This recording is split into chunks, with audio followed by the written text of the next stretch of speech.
comparison, a car made in Mexico costs $1,200 less than one built in the US because labor and parts are cheaper.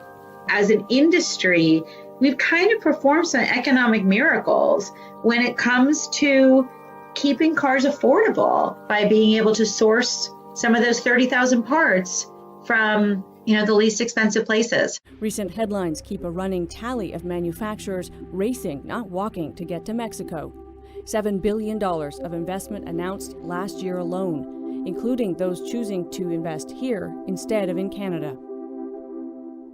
And Bill Hammond says we should all be worried. Unfortunately, I can see where manufacturing as we know it in this country will not be around. But now only weeds fill the lot where 1,400 workers once parked. It seems a fitting symbol of a disturbing trend in Canada, manufacturers finding greener pastures elsewhere. There's a lot of people lost their jobs. A lot of people that relied on it, their family relied on it, the whole city of St. Thomas relied on it. You know what? It went from, the guys at the variety store to the restaurants to everything. Everybody got affected. Daimler told Hoffman and his co-workers that because the Sterling brand was ending, there was no more work, that the end of the line meant the end of the job. But Hoffman knew better. Everyone knew better. And then when it all was said and done, you knew they're going to Mexico, and went from there. There was a time when Mexico had a reputation of building shoddy product.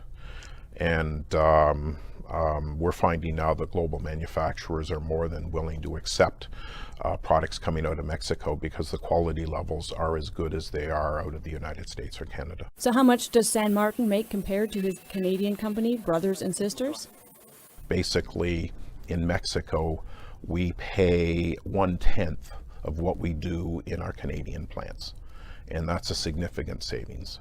So there are significant advantages for manufacturers to build products in Mexico.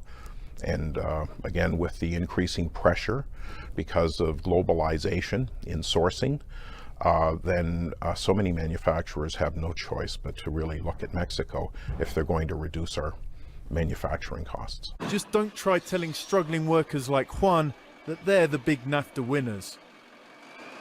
Juan earns less than $1 an hour in one of the many factories in border city Juarez, assembling medical equipment for the US.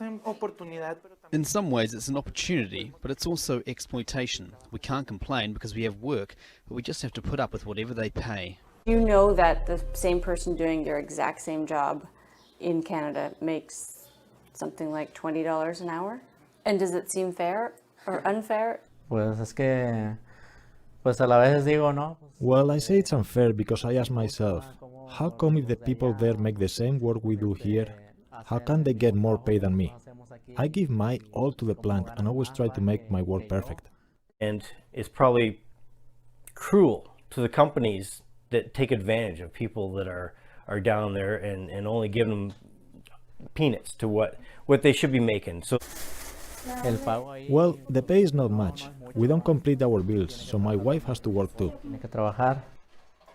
If you could talk to one of these guys, one of these Mexican workers doing these jobs, what would you say? What do you say?